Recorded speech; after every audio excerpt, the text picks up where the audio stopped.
Selamat datang di Rolasan.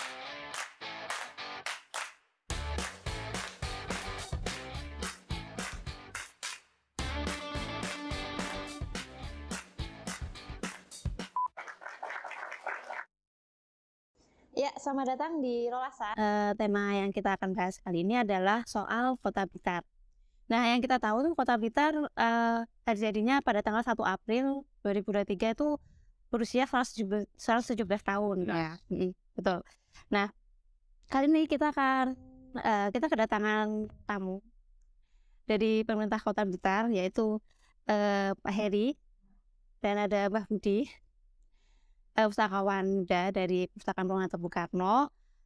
Lalu untuk yang Pak Heri ini background-nya ada ASN di pemerintah Kota Blitar ya sejak tahun 2008. Ya. Dan founder dari Blitar Heritage Society. Salah satu ya? Ada berapa sih? Kalau salah satu berarti nilainya 9. Kalau salah 2 8. Oh gitu ya, betul. Ya, itu ada berapa sih Pak foundernya? Jadi di 2006 itu ketika itu saya honorer. Jadi saya masuk Pemda itu 2002. Ya, itu honorer. Terus honorer itu ya harus bangga kita. Betul. Pak ngomong ngabdi itu indah banget. Terus ada momentum, oh yuk mendirikan sekabupaten kota itu mendirikan Blitar Heritage 2006. Berarti kota kabupaten ya? Berapa orang itu? Ya, ini berapa kecil ya? Tidak buat kutel. Udah juga. Ada. Mas Anang saja. Itu Pak Anang Kabupaten. Mas Anang itu arkeolog. Oh, ya. Masih banyak lagi. Termasuk Pak Rek Widodo. Nah juga itu ya mengeluarkan buku ya Pak dengan atau bersama teman-teman yang lain. Dulu itu belum berpikir 2006 itu belum berpikir tentang buku. Kita cuma kebetulan saya editornya bukunya Mbah Udir. Iya yang jejak kaki wong itu. Saya coba ini ada orang tua tetapi memiliki kekayaan luar biasa. Itu akhirnya yo tak bantu. Saya ikut larut itu yo. Dan sebagainya. Cuma itu ya saatnya buku Wong Blitar itu juga. Iya, saya ikut jadi editor tapi plus murni pure itu Mbah Udir. Oh gitu. Dan beliaunya juga pertama kali menyampaikan tentang Adegium yang sekarang ditanam di Perpus Bung Karno. Blitar sebagai wilayah Ikatatra Adiraja. Itu nanti kita akan bahas ya Pak. Itu buku yang Wong Blitar itu menceritakan 111 tokoh. Oh kalau Wong Blitar itu saya. Kalau bukunya Pak Kudir itu jejak kaki Wong Blitar itu sejarah. Kalau saya lebih ke historis bukan humanis. Jadi sejarah itu nggak mungkin tidak bercerita tentang manusia. Saya mengumpulkan 111 tokoh. Ya alhamdulillah jadi. Dan apa-apa ini sudah jadi gitu. Ya. Sekarang anniversary 10 tahun. Luar biasa. Oke, tapi mungkin tidak seperti Kabupaten Blitar yang berdirinya tanggal 5 Agustus ya itu diambil dari prasasti. Atau kalau kita kan dari dari Stadblad van den Lest Indi nomor 150 garing 1906 dan itu pada tanggal 1 April 1906. Nah, apakah itu bisa dikatakan merupakan produk kebijakan pemerintah Hindia Belanda? Untuk Mbak Budi silakan dijawab. Oh ini pada saya. Iya. Jelas. Itu merupakan produk dari pemerintahan Hindia Belanda. Jadi ketika itu Indonesia belum merdeka. Jadi jelas 1 April 1906 itu adalah produk hukum dari pemerintah Hindia Belanda. Saya kira setuju sekali saya kalau dikatakan pemerintah Hindia Belanda. Saya kira begitu.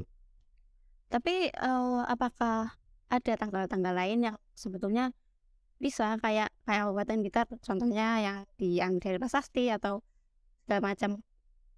Kalau itu sih saya kira sangat mungkin sekali. Jadi Blitar kota yang dulunya itu menjadi 2. Itu yang harus kita pahami dulu. Jadi Blitar kota itu apakah juga bagian tidak terpisahkan kalau secara historis dan Blitar Kabupaten, hanya satu Blitar aja. Nah, jadi kalau kemudian 1906 itu pemerintah Hindia Belanda memiliki inisiatif untuk memecah pemerintahan Blitar menjadi dua, satu kabupaten, satu kota, ternyata kan pasti ada latar belakangnya, Betul. ada tujuannya. Itu yang jelas itu urusannya Belanda waktu itu yang berkuasa Belanda. Tapi ada satu hal ketika saya mencoba memandang ini dengan cara pandangnya Bung Karno. Jadi Bung Karno itu memandang Belanda ada di Indonesia itu adalah memiliki kepentingan kolonialisme, imperialisme, kapitalisme, dan itu ingin dilestarikan selama-lamanya.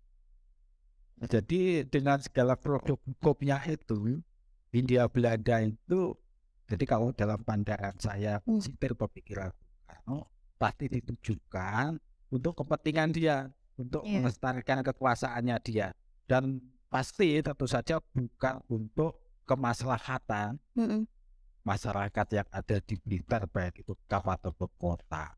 Jadi untuk kepentingan dia sendiri. Kira begitu. Ya. Kalau untuk awal dari perjalanan Blitar sendiri, yang awalnya Gemeente ya, apa sih dari awal pemerintahan Hindia Belanda menjadi pemerintahan Kota Blitar saat ini tuh bagaimana sih awalnya Pak? Untuk Pak Heri mungkin bisa dijawab. Tiba-tiba muncul Kota Blitar gitu ya? Iya, kenapa kok? Kan dari mereka kan Kota Blitar kan ganti-ganti ya, namanya kota kecil Blitar, terus kota Praja, terus jadi pemerintahan Kota Blitar. Itu awalnya. Jadi saya mencoba membuat konstruksi supaya kita tidak mengalami anakronisme sejarah. Apa itu anakronisme? Kita salah menempatkan ruang dan waktu, cara pandang terkait dengan masa lalu. Jangan sampai nanti ketika ini diterjemahkan, generasi berikutnya atau generasi yang kita sodori catatan sejarah ini menjadi berubah pikiran karena ruang dan waktunya berbeda. Contoh simpel, kita mencoba membuat beberapa telaah. Ada orang yang mengatakan Blitar itu sebagai Baline Wong Tartar. Pernah dengar? Betul, iya, karena itu dorongnya waktu kecil sih. Saya ngertinya cuma itu aja. Terus Blitar itu adalah bumi latar atau bumi latar di Amung lebih suruh gitu.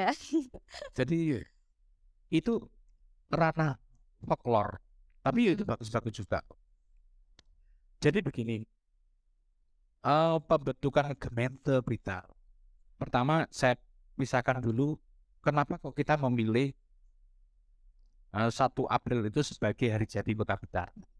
Kita merujuk ke dalam SK tahun 87 kalau nggak salah, itu wali kota itu menetapkan bahwa struktur organisasi, anatomi dan sebagainya itu hampir mirip dengan pembentukan Gemeente Blitar. Perlu ditegaskan bahwa di dalam Stadblad 150 garing 1906 itu bukan pembentukan Kota Blitar, tetapi itu desentralisasi keuangan. Ya, kita petani satu-satu ya supaya nantinya kapan sih berdirinya kota, jangan sampai nanti kita berpikir Gemeente itu langsung jadi kota. Kita itu baru dapat wali kota itu tahun 1928. Lama ya? Loh, 1928. ini kan nggak banyak yang tahu. Berarti setelah Gemeente ada apa nih? Kok panjang sekali? Itu di dalam Jaret. Bahkan Kediri runtuh, Gemeente Kediri, karena di sana sebagai residensi yang dibentuk tahun 1830, itu pun juga bukan produk kebijakan tapi dalam bentuk berita di jam pas koran. Dibentuk ada Ngrowo, Tulungagung, atau Ngrowo atau Tulungagung itu tadi, Gerbek atau Nganjuk. Terus ada catatan saya, makanya kayak gini. Jadi dulu itu untuk menerjemahkan ini saya menulis dulu pertama itu adalah kolonial stat. Apa itu? Ini adalah kota-kota Gemeente di seluruh Indonesia. Saya tertarik karena di situ kok Kediri kok nggak ada, yuk aneh sekali itu. Setelah itu saya menulis residensi Kediri. Di situ ada Blitar, Trenggalek, Tulungagung dan sebagainya. Terakhir tahun 2015 saya nulis Blitar Tempo dulu.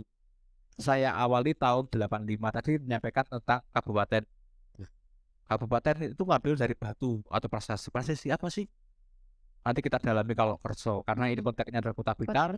Saya menerjemahkannya adalah apa yang dituangkan di SK-nya Pak Wali ketika itu tahun Orde Baru. Tim perumus hari jadi. Pinginnya apa sih kok dipilih hari Nelondo? Apa itu pengen April Mop? Iya.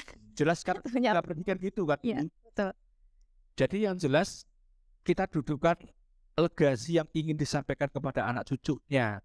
Kenapa beliau-beliaunya memilih tanggal 1 April? Satu, memang Pranata desentralisasi itu sudah ada. Walaupun itu nanti akan ada reformasi yang berkesinambungan. Termasuk kalau kita lihat lahirnya Blitar dulu.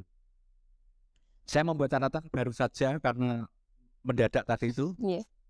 Adanya Blitar dulu itu dulu ada provinsi namanya Provinsi Seringal. Oh, itu provinsi. Jadi jauh sebelum Perang Jawa. Jadi ada yang mengatakan itu dulu ada pemerintahan dan sebagainya. Tetap pemerintahan dalam Diponegoro atau ya jauh sebelum Perang Diponegoro. Yang ada adalah Provinsi Seringat. Itu tercatat di catatannya Horswil yang dikutip oleh Raffles di dalam History of Java. Nah, setelah Perang Jawa, kita pemerintah kolonial ini melakukan aneksasi. Akhirnya muncul orang menerjemahkan beberapa arsip, beberapa gak terpilah, ada muncul seperti perjanjian Spree dan sebagainya. Enggak, kita gak punya daya tawar, kita sudah miliknya kolonial. Jadi pribumi gak punya daya tawar bahwa kamu jadi penguasa apa, enggak ada itu. Jadi tidak punya hak ya? Karena sejak zaman kita dikuasai sebagai bagian force ladennya Surakarta, kita juga seperti tanah tak berbuah.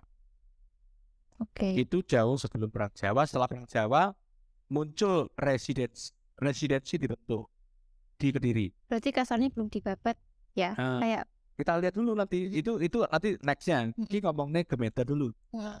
Setelah itu di Blitar ini di Hoofdplatsnya atau di pusat ibu kota yang dulu namanya Kepanjian dipimpin oleh seorang Panji atau Kepanjen sebelum dipecah dari Panjen Kidul Panjen Lor, itu dibentuk dulu Landrat dulu di dalam Statblad 69 tahun 1851. Catat 1851. Itu dibentuk dulu wilayah hukum pemerintah jajahan. Jadi sudah ada bukti. Loh, dulunya apa?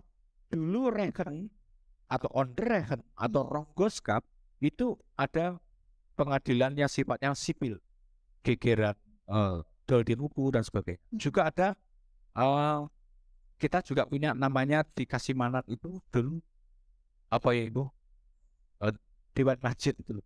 Oh iya. Apa ngarani takmir? Bukan takmir. Apa? Masya Allah lali. Lupa nanti kalau ketemu banget. Ya boleh. Ya. Itu juga ada tiap pengadilan yang sifatnya agama, perceraian dan sebagainya di situ. Lah, begitu muncul Statblad 1851, ini saya menyampaikan ini di buku saya memang ada, tetapi ini saya menyampaikan baru pertama kali ini. Jadi ini kehormatan untuk tempatnya Falsidai. Kita pilih-pilih. Landrat ini berdiri sebagai wilayah hukum kolonial di Plat Blitar. Belum terbentuk Landrat pengadilan ya. Landrat itu ya. Itu namanya adalah Ondregenskap Blitar atau Ronggoskap. Kita masih kabupaten persiapan. Dengan bupati pertama adalah Ronggo Adikusumo. Jadi ada yang menyampaikan bupati pertama kita adalah Ronggo Adinegoro. Itu belum tepat. Itu paling membaca beberapa almanak yang terpotong. Kalau kita melihatnya di almanak itu harus runtut. Bupati Ondregen atau bupati pertama itu adalah Ronggo Adikusumo. Setelah itu Ronggo Adinegoro. Ronggo Adinegoro diganti Warso, Kusumo dan sebagainya. Ceritanya bagaimana? Itu nanti tersendiri. Kembali ke dalam wilayah dulu. namanya yang nanti cikal bakalnya Kota Blitar. Supaya apa? Oh, wilayah seperti ini nanti peralatannya kayak apa? OPD ini apa itu? Nah, nanti kita petakan dan ini eksklusif di sini. Setelah itu kita lihat di dalam pembentukan asisten residensi Kediri di Blitar. Kita nggak pernah pikir dulu wilayah hukum ya sudah. Ternyata menurut Statblad 3 nomor 3 tahun 1863 real 10 bangun Pak. Tahun 1863 itu dibentuklah asisten residensi di Blitar. Maka di sini dipimpin oleh asisten residensi mempunyai anak buah namanya bupati atau onreken atau reken, ada tambur, ada kayak semacam pasukan kecil-kecil gitu. Itu semuanya dibagi dua, Binlandbester dan Inlandbester. Inland itu panggilan ketika agak misalnya ke politik adalah inlander. Kalau Belanda Finland. Nah, makanya Finland itu pegawai negeri tapi yang ada di Belanda semuanya pegawai negeri, semuanya amtenar, semuanya itu Pak Rojo siap ini dilayat. Ya. Kita masuk ke dalam catatan saya, nanti bisa dicek sendiri. Saya memang sengaja membawa Statblad supaya kita bedah di sesi tidak podcast tapi di sisi yang lain. Setelah itu dibentuk asisten residensi. Belum terbentuk Regenskap. Kabupaten belum terbentuk. Kabupaten itu apa sesuai dengan kabupaten yang sekarang? Belum. Itu masih di bawahnya asisten residensi. Setelah itu menurut Statblad 150 63 tahun itu juga 1863 kita baru diakui Regenskapnya berdiri. Kabupatennya berdiri dengan bupatinya Ronggo Adinegoro. Tapi itu adalah anak buahnya asisten residensi. Dapat gaji dari situ. Jadi dia tidak memiliki wilayah selain sebagai indirect kekuasaan. Kekuasaan tidak langsung. Setelah itu kita masuk ke dalam pembentukan batasnya. Kapan sih batas Blitar itu mulai diwujudkan? Karena kita sudah tahu kan wilayah Blitarnya sudah dapat pengakuan asisten residensi. Kapan itu batasnya? Itu jenengan bisa cek nanti di Statblad 1876 nomor 292 terus 1887 1887 dan sebagainya. Itu mulai dibentuk semuanya batas-batas itu. Sampai akhirnya nantinya pemerintah Hindia Belanda dengan tekanan besar terus memunculkan politik etis. Itu 900 seperti itu ya. Nah, betul. Ini luar biasa dan tidak banyak yang mencoba menguliknya di dalam Statblad tentang desentralisasi WET. Itu hukum. WET itu hukum. Kalau di Statblad yang punyanya kita juga itu adalah semacam beselit atau keputusan. Tetapi di dalam pembentukan kebijakan desentralisasi, yaitu Statblad tahun 1903 nomor 329, itu bentuknya undang-undang mengubah konstitusi Tanah Jajar tahun 1854, memasukkan 2 pasal yang tadi saya sampaikan tadi Pak Budi ya. Jadi ada 2 pasal. Situ ada pasal yang diubah adalah satu terkait dengan kemungkinan untuk berdiri sebagai self-based rule atau pemerintahan sendiri. Nah, itu yang digembar-gemborkan oleh Pak Cokro dan sebagainya. Dia meracuni banyak orang untuk berpikir tentang kita ternyata dapat kesempatan memiliki pemerintahan sendiri. Sementara kaum radikal berpikir saya tidak percaya. Ini pasti hapus-hapus. Saya ingin meraih kemerdekaan sendiri. Itu nanti sisi yang terpisah.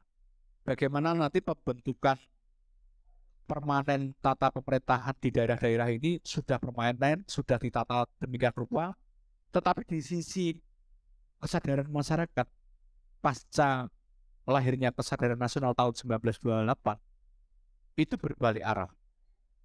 Itu nanti akan berdampak ketika kita menjalani pemerintahan. ketika ordernya Bung Karno itu kenapa kok ringkih sekali? Itu akibatnya dari situ tadi. Kenapa ordernya Pak Harto ringkih sekali? Karena itu. Nanti never leave history itu tidak boleh ditinggalkan, itu benar. Satu, tidak boleh menghapus sejarah. Tidak boleh melupakan, tidak boleh meninggalkan. 3 ini dok komponen. Bung Karno sendiri menyampaikan itu filosofer. Beliaunya sendiri mungkin ada beberapa yang kesilap. Oh iya, dari Sabang sampai Merauke, apakah saya ukur betul historisnya dan sebagainya. Makanya ketika muncul tahun 65 itu, Bung Karno benar-benar hancur lebur. Nama Bung Karno. Ya cukup beruntung memang ada tokoh namanya Pak Harto itu. Saya tidak mengaitkan dengan politik. Saya melihat dari sisi kesatuan bernegara, keberlangsungan pemerintahan daerah yang dibangun lama banget itu. Nah, kembali ke dalam web atau ketentuan tentang pembentukan gemeente. Gemeente itu bahasa Belanda artinya jemaat Kristiani. Iya. Lucu kan, kenapa kok bukan kota praja? Saya kira mah pemerintahan. Ternyata bukan ya? Bukan, jadi istilahnya itu, tetapi intinya begini. Jenengan bersani. Dari gemeente yang tertua, kita itu lebih tua daripada Malang.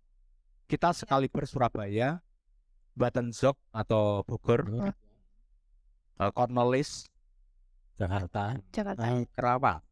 Ya. Betul. Kok Ombo Ciute kok itu ya? Kenapa ya? Oh iya. Kan nggak banyak tuh yang mempermasalahkan itu. Contoh simpel. Kediri kok hilang, nggak jadi gemeente. Sudah jadi gemeente, tapi kok nggak diteruski. Sing diterusnya sing cilik-cilik Mojokerto, Blitar. Itu ada di Kolonial Stat buku saya. Kemelelet pameran. Lagi-lagi itu ya. Ya karena kan arsip itu menjadi penting. Storytelling ini menjadi penting. Tidak boleh berhenti, harus koma. Supaya apa? Generasi berikutnya mampu mematahkan kita. Kita merasa benar itu salah sebenarnya. Apalagi memaksakan kebenaran kita. Tetapi yang benar adalah kita dalam posisi yang benar. Menjaga marwah benar ini loh berat sekali. Betul. Panjang lebar tak ceritanya mengenai gemeente tadi. Saya tambahkan terakhir, tidak hanya Statblad 150, tetapi itu bergandengan erat dengan Statblad nomor 177 tahun yang sama, rincian anggarannya. Jadi harusnya menyebutnya itu bukan desentralisasi pembentukan gemeente, tetapi desentralisasi pemisahan keuangan dan sekaligus membentuk gemeente. Oh gitu. Tapi orang memotongnya langsung pembentukan gemeente seolah-olah. Setelah itu nanti akan ada pembagian batas-batas. Batas Blitar karo kabupaten batas kota. Itu dibatasi tahun 19 kalau tidak salah 14. Setelah itu 1918, setelah itu 1928. Kita permanen menjadi kota yang eksklusif. Jadi keinginan Belanda kenapa membentuk gemeente sudah terbaca dari situ. Bahwa gemeente itu bukan diperuntukkan untuk memerdekakan atau memberi pemerintahan untuk pribumi, tetapi untuk bagaimana mereka itu berkuasa atas bumi ini. Di dalam Statblad 1906 itu ada 6 urusan yang diberikan oleh pemerintah pusat. Dan di situ namanya orang menyebutnya subsidi. Kalau saya pagu anggaran. Pagu anggaran kita atau APBD kita itu hanya untuk urusan makam gedurian yang ada di Karangsari. Jadi itu malah dapat alokasi anggaran. Yang kedua, untuk pemadam kebakaran. Pemadam kebakaran itu ada alokasi urusan wajib dari pemerintah pusat ke daerah yang dapat APBD tadi itu. Yang ketiga adalah urusan membuat bedak-bedak pasar, memelihara tanaman dan sebagainya, sama pemotongan hewan RPH. Nah di sini kita lihat di dalam pembentukan gementeratnya itu bisa dicek di dalam almanac. Siapa yang menjadi forsiternya, ketuanya siapa, kebijakannya apa. Jadi jangan sampai halu Dulu tuh mbahku yang ikut bangun itu loh, yang ngecop lewat itu dulu Pak. Waduh, takutnya nanti kan kita lihat dari itu supaya apa? Analisis kebijakan kita itu benar-benar memiliki dasar yang cukup dalam. Contoh, pembentukan divisi pemadam kebakaran di kota itu tua sekali. Kenapa kok itu? Itu ternyata kalau kita lihat dari reglemen pelaksanaan dari desentralisasi WET, itu adalah komponen yang harus dibiayai oleh pemerintah pusat dulunya. Setelah itu diberikan oleh pemerintah daerah melalui pemisahan anggaran di Beslit yang di Statblad tadi itu. Ya ini rancunya orang Indonesia menyebutnya semuanya Statblad. Padahal ada yang WET, ada yang Beslit, ada yang ordonansi. Ordonansi itu by order gitu. Itu. Duh yuk. Iya. Kapunten. Maaf. Ya apa, tapi berarti kan saat itu kabupaten dan kota berarti terpisah pada tahun 1908 ya? Apa 1908? Bukan terpisah. Jadi gini, kembali lagi. Wilayah Blitar ini tidak ada. Regenskap itu bukan wilayah. Oh, bukan. Tetapi sebuah peranata di mana seorang bupati bawahannya asisten residen ini memiliki wilayah hukum terbatasnya. Regenskap benar-benar menjadi sebuah daerah itu 1928 APBD pertama kabupaten. Keren kan cara menyampaikannya beda loh. Jadi karena ini beda data. Kerpean aku tak baca dulu. Ulingi itu 159 tahun 1906. Itu sebagai kalau di Surabaya namanya pecinan. Kita pecinannya itu orientasinya ada di Wulingi. Terus ada yang komplain dari pendapat saya mungkin. Terus itu yang jari kelenteng itu Pak, itu kan pecinan. Iya. Bukan. Oh bukan. Bukan. Pecinan itu memang dibentuk di Wulingi. Di situ kebetulan memang ada sebuah pusat peribadatan tertua dan itu memang orang-orang Jawa tidak hanya Konghucu juga menggunakan tempat itu. Pecinan. Di sana juga ada Hindu ya kalau nggak salah. Kalau Wulingi. Apa? Iya, tetapi di sana memang diorientasikan untuk dibentuk semacam pecinan seperti Surabaya. Setelah itu kapan Lodoyo mulai direngkuh, dibatasi dan sebagainya. Dulu terpisah. Jadi kita dulu jauh sebelumnya, 1000 tahun sebelumnya, ya ini sekitar setelah runtuhnya peradaban Hindu, masuknya peradaban Islam kita nggak terjangkau. Itu di catatannya Valentines, terus dikutip oleh Stockton dikutip oleh William Thorne, itu menyebutkan kita itu namanya Brinjo. Brinjo itu Blitar. Oh gitu, itu Jauh itu nama lain. Lah makanya ngomongnya Blitar tempo dulu itu panjangnya seperti itu. Ini ngomongnya konteks itu kota Blitar secara keseluruhan. Berarti Blitar Raya ya. Mbaknya dari mana? Blitar, saya tuh aslinya emang Blitar. Wih, keren itu. Harus bangga itu tadi. Terus setelah itu perlu digarisbawahi ketika kita menyebutkan Beslit, pembentukan pemisahan keuangan dan Kementerian itu harus dua. Nomor 150 tahun 1906 dan 177 1906. Itu APBD pertama kita. Yang 150 tadi itu sebagai semacam apa ya? Cangkangi. Rinciannya ada 177.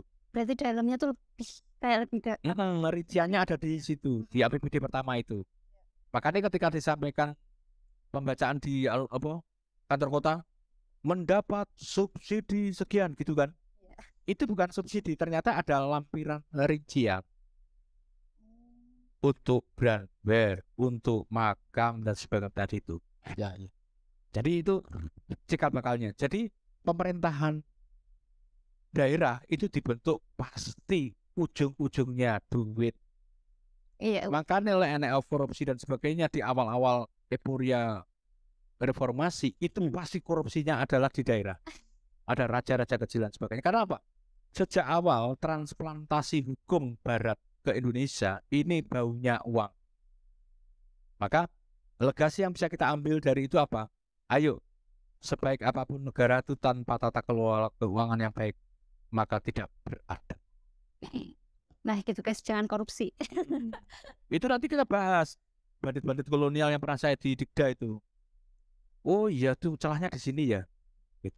Karena pasti kayak nggak bakal nyampe ke tangannya masyarakat, tetap yang di atas kan yang merasakan gitu. Betul. Itu keren lagi tuh. Ada lagi korupsi bukan uang. Lain kan? Jadi contoh ya exploitation. Oh istimewa itu. Ya. Kalau kita lihat catatan Bung Karno di Blitar itu diawali tahun 1917 itu pasti. Karena berselitnya Pak Mbah Sosro atau alias Sukening itu tahunnya itu 1917. Di sini ini posisi normal school itu lagi ingin promosi bahwa yang lahir di sini nantinya menjadi apa jenis kader yang hebat gitu. Termasuk muncul fenomena Pak Harjono dan sebagainya itu dari sini Surahmat dan dari sini. Quack School melahirkan normal school. Sekolah guru melahirkan sekolah guru. Ya, jadi ada pertanyaan lagi nih terkait dengan nama Kota Blitar sendiri ya, yang berubah-ubah dari tahun ke tahun. Kenapa Kota Blitar tuh sering banget disebut Blitar Bumi Bung Karno? Apa alasan dibalik itu? Mbak Budi mungkin bisa menjawab. Baik, oke. Terima kasih. Gini, Mbak Yohana dan kawan-kawan semuanya yang ada di sini ataupun di mana saja yang bisa melihat kami di sini saja dari Perpustakaan Bung Karno. Dan terkhusus buat Mas Heri bintang kita pada hari ini. Baik, kita sering mendengarkan jargon. Kalau sekarang ini ada gium jargon atau semboyan Blitar Bumi Bung Karno. Di samping juga ada jargon yang lain.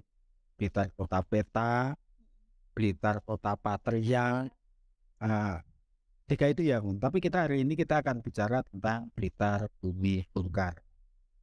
Kita mulai tulisan itu ada di mana sih kalau sekarang kita dapatkan? Setidak-tidaknya di batas kota ada 4 penjuru itu. Kalau kita lihat running tag di batas kota, kalau malam hari nanti kita akan kelihatan. Oh, selamat datang di Blitar. Misalnya ada di Ciwut, ada di Patung Bung Karno di Herlingga, atau di perbatasannya dengan Garut, di selatan juga di barat. Nah, kita coba memaknai Blitar Bumi Bung Karno, atau setidak-tidaknya kita yang ada di sini, kalau nggak hari ini dulu, sejak kapan sih kita mendengarkan, melihat, atau muncul, meskipun itu secara kultur tidak secara resmi, Blitar Bumi Bung Karno. Tahun 2000-an kalau nggak salah itu memang sudah muncul. Muncul dari siapa pertama orang yang mengatakannya tidak jelas. Meskipun pada akhirnya nanti juga diadopsi oleh pemerintah Kota Blitar menjadi semboyannya Blitar Bumi Bung Karno. Jadi di tahun 2000-an ya saya sendiri mendengarkan, menyaksikan banyak orang yang aja sebut Blitar Bumi Bung Karno dan sebagainya. Ya seperti itu. Tapi yang jelas sekarang telah diadopsi oleh pemerintah Blitar, tepatnya dasarnya dan tepatnya misalnya keputusannya pemerintah Kota Blitar berapa saya nggak tahu persis, tapi yang jelas itu sudah bisa kita baca di tempat-tempat tertentu yang tentu saja itu yang berkompeten adalah pemerintah Kota Blitar. Maknanya apa? Jadi kalau kita melihat makna kamus, membumikan atau dibumikan, mungkin ada 2 hal nanti setidaknya. Satu, dibumikan itu disatukan dengan bumi, ditempelkan dengan bumi. Jadi kalau kita melihat istilah ini pada istilahnya orang teknis, misalnya teknis kelistrikan, dibumikan itu artinya diberi arde. Jadi jaringan listrik itu harus diberi arde. Jadi kalau ada konslet atau ada gangguan yang lainnya, bisa itu listrik langsung terbuang ke bumi, terserap di bumi sehingga mengurangi bahayanya. Itu bahasa teknis. Kalau kita melihat dengan bahasa kemasyarakatan, bahasa sosial, dibumikan itu atau yang pertama gini dulu ya, Blitar Bumi Bung Karno itu memang Bung Karno dibumikan, dikebumikan, di Blitar. Jadi di buku catatan bisa kita lihat Bung Karno tadi Pak Heri juga mengatakan tahun 1917 ayahanda Bung Karno, lihat bisletnya, menjadi kepala sekolah, betul ya Pak Heri, kepala sekolah ya?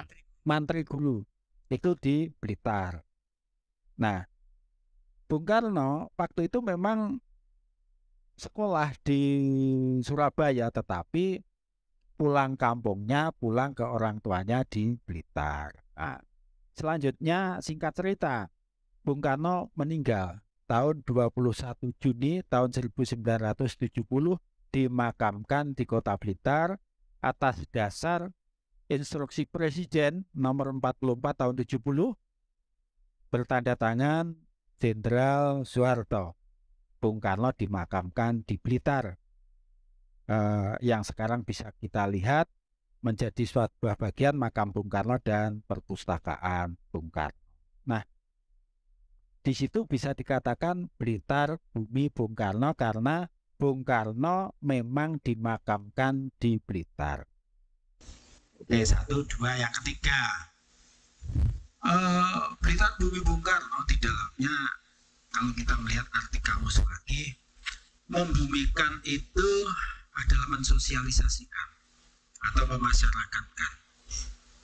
Jadi ketika Wong Blitar ini memiliki sebuah keinginan, sebuah kesadaran muncul untuk membumikan segala sesuatu tentang Bung Karno. Apanya? Semangatnya, pemikirannya, dan segala tindakannya, sejarah dan tindakannya. Pertanyaan muncul, pemikiran Bung Karno itu yang mana, apa, bagaimana cara membumikannya? Dibumikan dalam arti itu dimakamkan sudah jelas, tapi membumikan dalam arti harus mensosialisasikan. Ini yang harus kita pahami bersama, karena ini adalah tugas sejarah yang sangat mulia, sangat tinggi, terutama bagi Wong Blitar. Nah, kita kulik sedikit di sini. Pemikiran Bung Karno itu apa sih? Nah, kalau kita lihat bukunya yang disimpan di perpustakaan Bung Karno, ada ribuan artikel yang ditulis Bung Karno. Dan apakah itu pemikiran Bung Karno? Iya, tapi ribuan itu ketika kita maknai secara mudah, bagaimana? Kita terlalu sulit kalau membuka satu persatu artikel itu. Nah, singkat cerita, kalau kita kristalisasi, pemikiran Bung Karno itu adalah Pancasila. Pancasila itu apa sih? Dasar negara? Ya. Pemersatu bangsa? Ya. Jati diri bangsa Indonesia? Ya. Jadi kalau kita ditanya, siapa kamu? Atau siapa saya? Siapa kita bangsa Indonesia? Bangsa Indonesia itu bagaimana? Yang berkarakter Pancasila.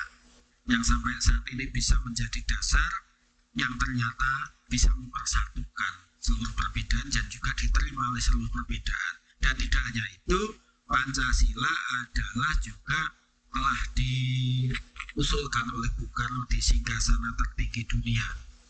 Karena dengan Pancasila itu, perdamaian dunia itu yang diinginkan itu bisa diwujudkan. Jadi Bung Karno mengatakan Pancasila ideologi alternatif dunia menuju kehidupan yang damai bersama seluruh dunia. Bung Karno betul, sidang umum PBB. Kemudian di jas merah pidato tahun 66, Bung Karno juga menjelaskan Pancasila relevan dengan social consciousness of man. Of man itu tentunya ya of seluruh dunia, itu sesuai dengan hati nurani manusia.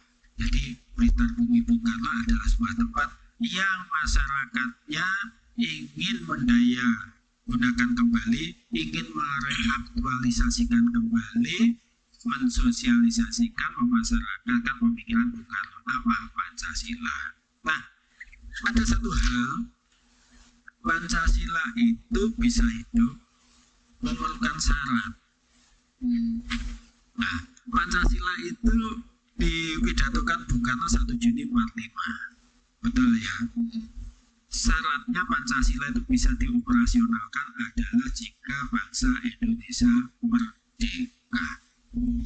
Kalau tidak merdeka, Pancasila 1 Juni itu mungkin adalah diibaratkan bayi mati di dalam kandungan, tidak jadi lahir. Dengan lahirnya merdeka bangsa Indonesia, 18 Agustus ditetapkan secara umum, secara politik Indonesia berdaulat. Nah, di sini Pancasila kita pilih, jadikan dasar yang ada di situ. Jadi akhirnya Wong Blitar ini ketika ingin mensosialisasikan Pancasila, tentu saja tidak hanya kepada Wong Blitar, tapi kepada seluruh bangsa Indonesia dan dunia.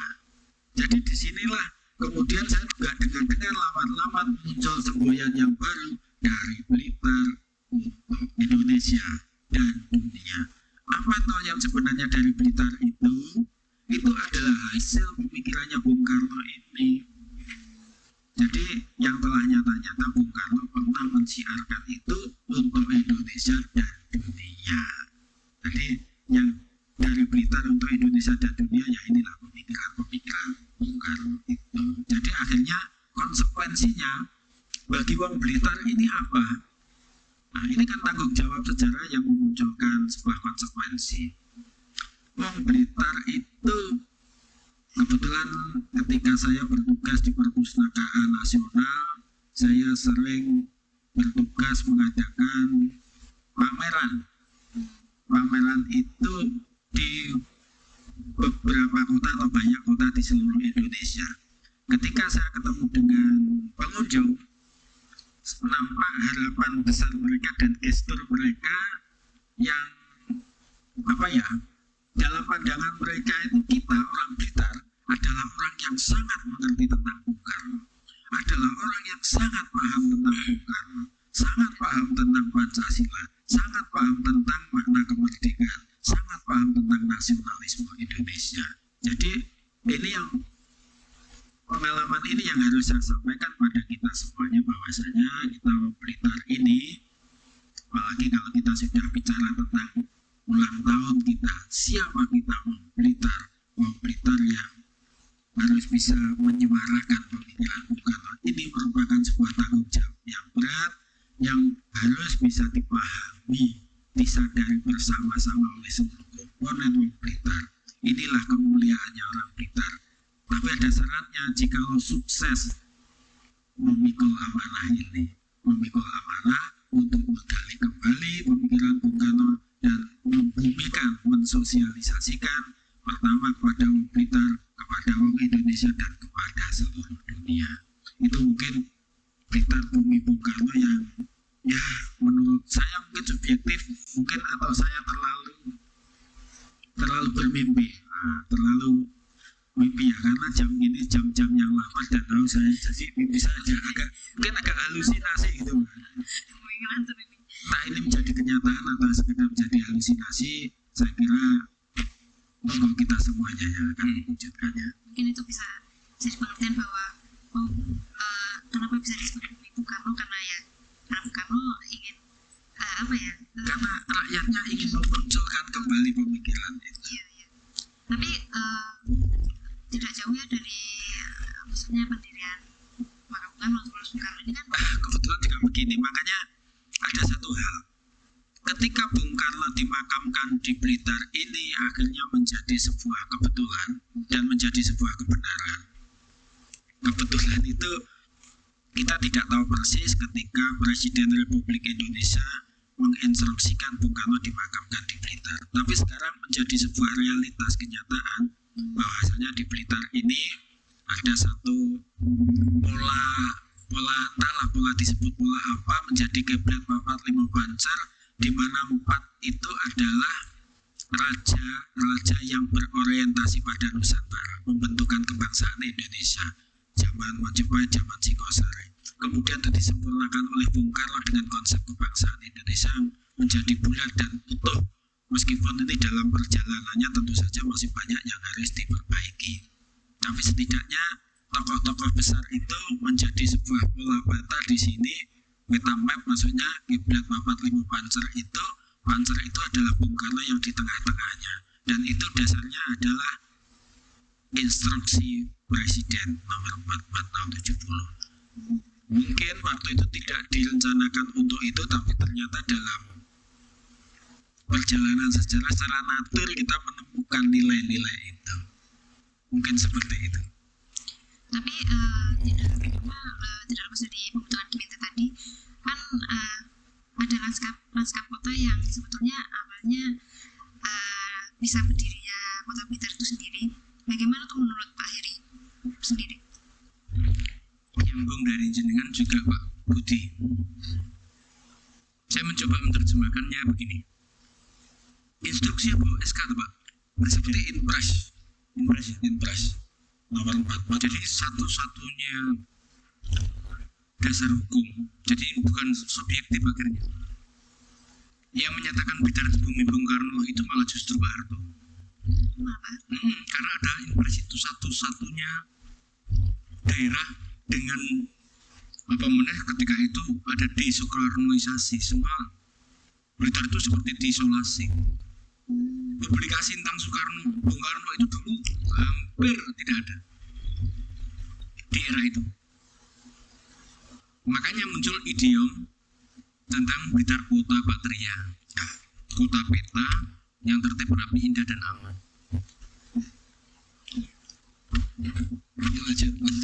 Lanjut ya. Oh iya, sorry ya. Terus itu secara dasar hukum, jadi bukan halu Pak Budi jadi Blitar Bung Karno itu memang betul. Terus saya teringat tahun 2003 awal almarhum Pak Ruslan Abdul Ghani, ketika itu kami dampingi, ketika itu saya masih honor Pak Budi. Oh sama honor ya, iya sama. Jadi seorang PTT, seorang honor diberi kesempatan ketemu orang-orang besar, Cornelis Hadori Yunus, termasuk Indonesia. Itu mahal loh itu pengalaman itu. Ada satu lagi relasi Pak Bambang Nurseno itu. Nah kebetulan Pak Ruslan itu menyampaikan ke kami, tim pembuat digital library ketika itu, perpustakaan tapi ayo diiringi dengan yang digital. Bung Karno itu boleh ditanam di mana, semakin dalam, semakin diinjak, semakin dalam, dia semakin memoncar di kota ini. Kota ini loh, kota yang penuh cita-cita Bung Karno. Jadi siapapun ada relasinya. Kenapa kok kota Blitar ini satu-satunya nantinya itu bisa jadikan andalan untuk merangkai nation and character building, merangkai tentang keindonesiaan, merawat tentang kebangsaan dan sebagainya. Cuman yang bisa menangkap itu tidak banyak orang. Kebiasaan mohon maaf itu tidak membumi di lini masyarakat yang sifatnya menjadi sesuatu, tapi lebih ke politik. Setiap 5 tahun, Bung, bangun Bung, selfie dulu Bung, saya ingin cari suara. Bukan itu, maksud saya mohon maaf sekali, bukan itu. Jadi esensi dari kenapa setelah desoekarnoisasi kita muncul euforia tentang bumi Bung Karno, itu sesungguhnya sosial kapital yang besar. Contoh simpel aja, perpustakaan Bung Karno ini didirikan di tahun 2003-2004. Ya, itu pasti nggak ada sesuatu yang tidak ujuk-ujuk, atau pasti ada perencanaan. Kenapa kok dulunya di Kepanjen Kidul dipindah ke sini? Itu perlu dieksplor lagi. Yang kedua, apa sih isinya? Ya. Jangan sampai ini hanya yang banyak suara tuh di luar itu adalah tentang mohon maaf marhainisme, ya, terus pengkaderan dan sebagainya itu. Memang itu Bung Karno dari sisi yang lain. Ingat Bung Karno sendiri mengatakan, aku adalah seorang Gemini, aku adalah kekembaran. Berpikirnya pasti think tank, dua sisi.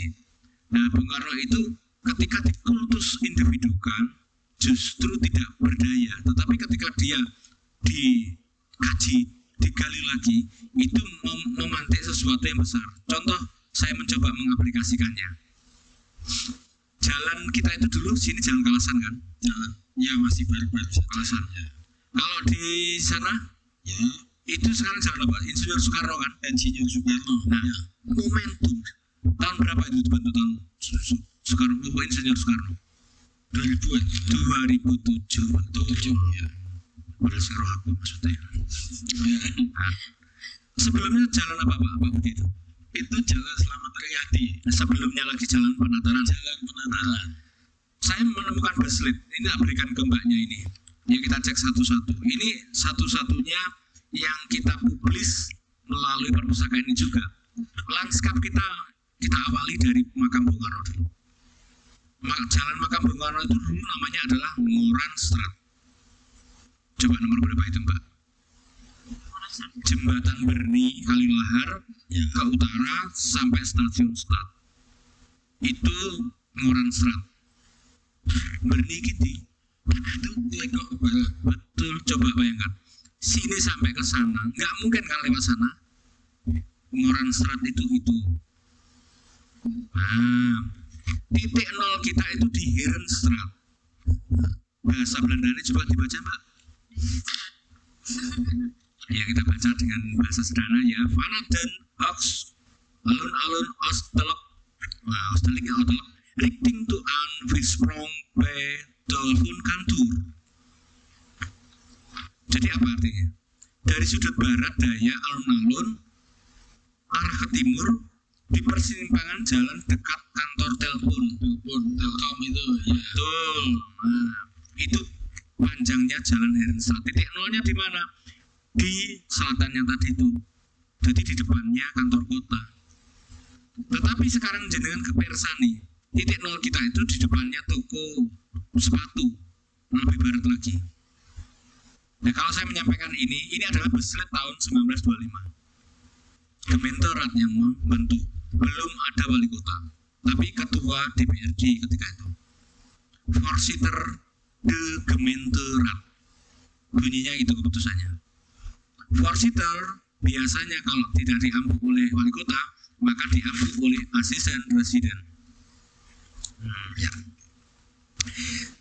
De Herenstraat itu nama Jalan Merdeka. Perubahan tahun 54 itu adalah perubahan ketika Herenstraat zaman Jepang diubah menjadi Jalan Sakura. Herenstraat berubah Sakura. Setelah euforia kemerdekaan, jalan ini sambil nenek moyang kita dulu, euforia kemerdekaan, merdeka, mungkin jalan merdeka itu terwujud. Tetapi di dalam SK DPRD ini sudah berbunyi merdeka. Jalan merdeka. Jadi dari Jalan Herenstraat menjadi merdeka. Berarti sejak zaman dulu memang. Bukan lewat Sakura itu tadi. Sakura itu jalan eranya Jepang. Di jenengan kagungan bukunya Fatmawati itu ada tulisan tangannya Mbah Sosro. Itu tembusannya namanya Jalan Sakura Mati. Nah, nggak teliti kalau membaca, harus teliti. Karena di situ legasi yang bisa kita ambil sebagai kekuatan. Kenapa kok Sakura? Kenapa Sakura diubah dengan merdeka? Nah, apa sih merdeka? Merdeka yang mardikes atau merdeka yang mahardika? Itu jalan merdeka. Satu jalan ini aja kalau orang Perpus Bung Karno mengolah sudah jadi heaven. Street tourism. Kota belum tentu, nanti diajak kota. Karena dulu spiritnya membangun Perpus Bung Karno ini awalnya dari kota kecil yang kena euforia tentang reformasi, euforial putusnya mata rantai desoekarnoisasi. Tetapi kenapa nggak diteruskan mata rantai ini? Mata rantai di mana ada hal yang sangat besar yang melahirkan kota yang bebas dari belenggu rezim Orde Baru. Kita bangga jual ini pocot-pocotan tadi menyampaikan di wilayah kono Jiwot, Blitar, Bung Karno. Blitarnya saja, Bung Karnonya lip sync. Urusan retribusi, bukan urusan ideologi, bukan urusan nation and character building. Padahal itu yang harusnya dibangun sebagai branding yang tidak hanya logo, yang tidak hanya Blitar, Kuta Cilik, Kanggawan, bukan hanya itu. Tapi bagaimana legasi ini tersampaikan? Makanya Bung Budi Kaslowo tadi, Pak BK tadi menyampaikan Ironis sekali, dengan kekuatan besar ini yang menangkap itu hanya sedikit, Pak. Maka apa ini kesalahan entitas dari Perpus Bung Karno? Enggak lah, jenengan hanya petugas kok. Ini kelemahan siapa? Kelemahan kita semua. Yuk kita rajut lagi, lepaskan masa lalu yang mungkin ada geser antara Pemda dengan Perpus yang belum bersinergi. Simpel, jalan penataan serat, Moran Serat di awalnya. Setelah itu Selamat Riyadi, setelah itu Jalan Insinyur Soekarno. Ini yo yang memberi tetenger ya wong Pemda, bukan wong Perpusnas. Betul? Perpustakaan Bung Karno yang melahirkan adalah orang Pemda, tetapi duitnya ya suka pusat barang KB ikut juga. Magnetnya seperti itu. Begitu sudah ada Pemda, ayo dirangkul lagi. Saya bicara di sini sebagai ASN, sebagai analis kebijakan. Nah, jangan sampai nanti dipelintir sampai ngeprokono malah itu muncul musuhnya hitam apa Pak Budi? Putih. Musuhnya lurus. Nah, musuhnya hitam itu tidak hitam. Hitam kadang tukaran karo hitam kok. Orang miskin itu bukan orang kaya musuhnya. Orang miskin sendiri rayan bansos, kaya sendiri korupsi. Jadi apa? Musuhnya hitam itu tidak hitam. Musuhnya lurus tidak. Keren kan? Logikanya harus ke situ. Nah, untuk membangun itu saya mencoba. Ini mungkin podcast perdana dengan data yang tadi sangat banyak. Yang salah satu jualan ide saya adalah street tourism. Ada berapa jalan tadi Mbak? 25 ya? 25 jalan. Ditelusuri melalui jalur bagaimana menuju ke Moran Serat, Selamat Riyadi Serat, Penataran Serat, Soekarno Serat. Ini dulu terbentuk. Wes, keliling dulu ini namanya Insya Allah nanti buku Beredar Tempo dulu saya dandani. Ini saya jadikan tempat bedah untuk terakhir sekaligus launching kalau disetujui. Sebagai yang terakhir ya, apa sih yang harus diingat dari peringatan ini? Baik khususnya bagi anak muda, karena yang saya ingat itu BTD aja. Minta tempo dulu Pak. Jadul. Iya. Dan pakai jadul. Cuma jadul kita itu harus diingat gitu. Kalau saya sendiri Blitar Tempo dulu atau Blitar Jadul atau kita memperingati hari jadi itu dari kita meneruskan pengennya Pemda dulu apa sih? Ternyata dulu kan dibentuk mengambil 1 April itu untuk tadi itu yang saya sampaikan tadi meh podo karo zamannya Pak Harto dulu. Nah, akhirnya ditetapkan. Berarti apa? Legasinya adalah bagi pemerintahan adalah harus selalu mengubah tata kelolanya untuk lebih baik lagi. Jadi good governance, 10 prinsip pemerintahan yang baik ini harus benar-benar dibumikan. Itu legasi yang menjadi review. Ketika kita ngomongnya hari jadi, harus berpikir bagaimana kita memiliki standar operasional. Kita memiliki nilai-nilai tentang pelayanan publik. Dari 6 urusan wajib pelayanan dasar, dari urusan pilihan dan sebagainya, itu ada standarnya. Terus ada feedback dari masyarakat. Coba dari Kementerian itu, apa saja yang dibangun? Oh ternyata infrastruktur dibangun. Tadi ada pesan tadi itu, lanskap kota ini ada 25 jalan. Berarti untuk apa? Mereview kebijakan kita. Apakah kita lebih baik dari zaman Londo? Dalam ketika itu benar-benar orang PKL atau orang parkir sembarangan itu nggak berani. Dihormati betul karena jalan milik umum, bukan milik mbahmu. Sekarang alasannya PKL, tetapi intinya adalah warung non permanen, betul? Jadi mindahan megur sogone tok, lian enggak itu untuk PKL menurut saya. Parkir sembarangan dengan alasan adalah pro juru parkir. Kalau ingin mengelola parkir, bukan juru parkir yang dikelola, tetapi bagaimana ruas-ruas jalan sesuai dengan peraturan itu diatur. Contoh simpel lagi, itu jalan sudah, gedung-gedung. Banyak lagi legasi-legasi yang bisa kita ambil. Oleh sebab itu dari sisi pemerintahan dan masyarakat.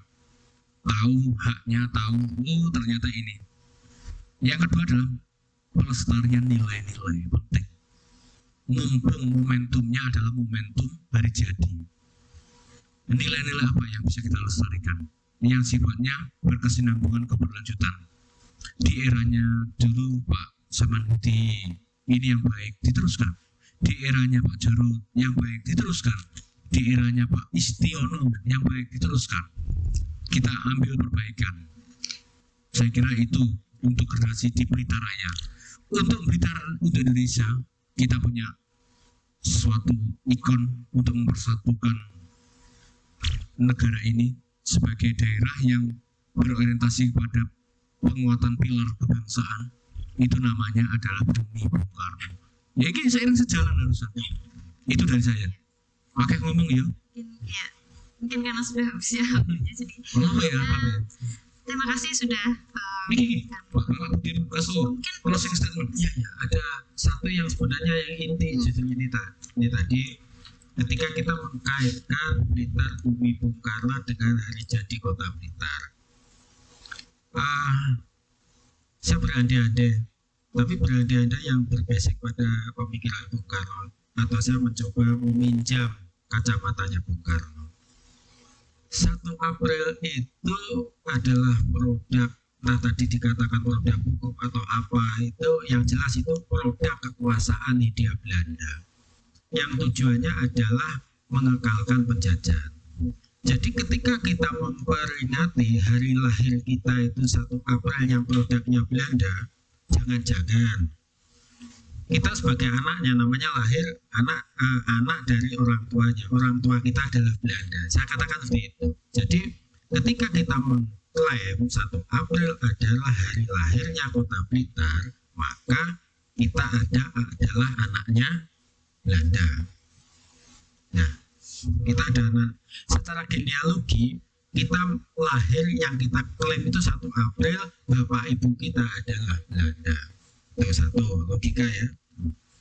2, Blitar Bumi Bung Karno adalah sebuah tempat untuk memahami pemikiran Bung Karno. Salah satu hal pemikiran Bung Karno revolusi. Merdeka itu adalah sebuah peristiwa revolusi. Merdeka itu menjebol dan membangun seluruh tatanan yang ada. Menjebol tatanan tidak sesuai untuk membangun kembali sesuai dengan tatanan yang berdasarkan ideologi kita sendiri.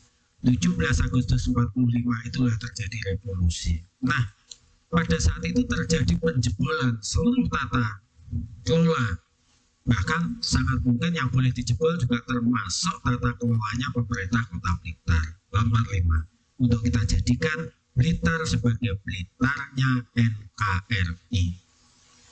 Blitar salah satu bagian tidak terpisahkan dari NKRI yang produk hukumnya dasarnya adalah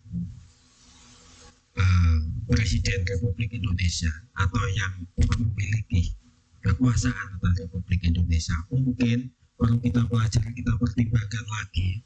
Diskusi kita mendatang Mbak Eri, siap betul mungkin Undang-Undang Nomor 17 Tahun 50 terbentuknya Kota Blitar sebagai anaknya NKRI, karena itu undang-undang ditekan oleh Presiden Soekarno kalau nggak salah. Mungkin bagi orang Blitar itu untuk menjadi sebuah ramungan. Jadi supaya Blitar kita adalah Blitar Indonesia, bukan Blitar anaknya atau warisannya Hindia Belanda yang genealoginya kita menjadi anak yang dilahirkan oleh orang tua Belanda. Kita adalah Indonesia. Negara Indonesia. Baik, itu mungkin adalah tema kita hari ini ya. Sebagai maksudnya untuk karena sudah habis ya waktunya. Jadi terima kasih sudah menonton rolasan kali ini dan tonton terus rolasan berikutnya yang kita tidak tahu ya temanya apa lagi. Jadi tonton terus di YouTube-nya Pusaka Bung Karno. Terima kasih. Dadah.